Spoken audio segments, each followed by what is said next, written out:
Resilience. Have you ever heard that word? It sounds like a fancy word, doesn't it? I recently learned about it and would like to share its meaning with you.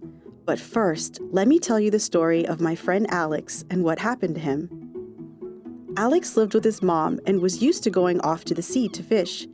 Usually, he would return from his fishing adventures with tons of fish. But sometimes, he would come back home disappointed, having only caught a few fish. This is when his mom would smile at him and say, even though there aren't that many, it was still a good catch. Remember, keeping a positive outlook is part of our resilience toolbox. But what is resilience? And what is this toolbox she was talking about? Resilience is the ability to recover from a difficult situation. When you go through a difficult time and use your strengths and skills to recover from it, you are showing resilience. Can you think of a difficult situation that you have been through? And what did Alex's mom mean when she talked about a resilience toolbox?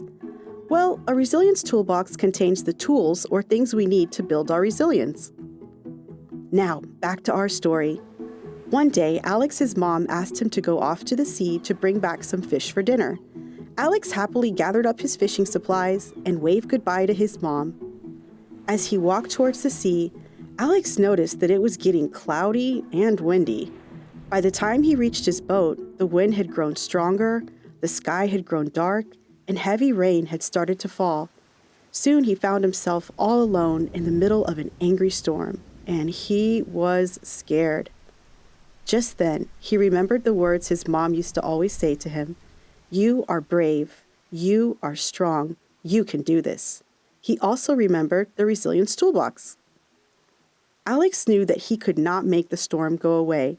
He had no control over that, but there were other things he could do, like having positive thoughts. He thought about how brave he was and how strong he was. Throughout the storm, he kept repeating to himself, "You are brave, you are strong, you can do this."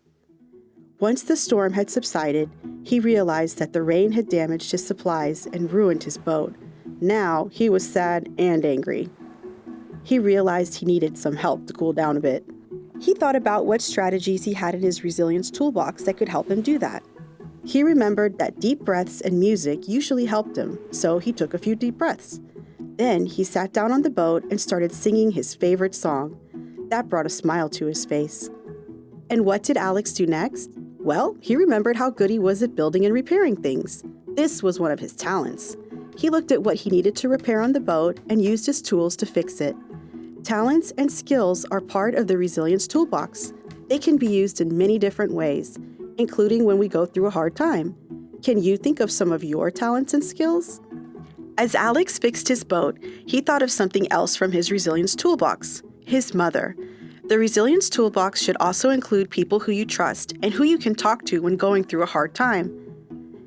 Even though Alex was alone when facing the storm, he knew that when it was all over, he could count on his mom for support, and he could not wait to go back home to share the experience with her. After all, sharing the good and not so good experiences with her always helped him feel better. Soon enough, Alex's boat was ready to take him home. He had faced a very strong and powerful storm, but he had gotten through it.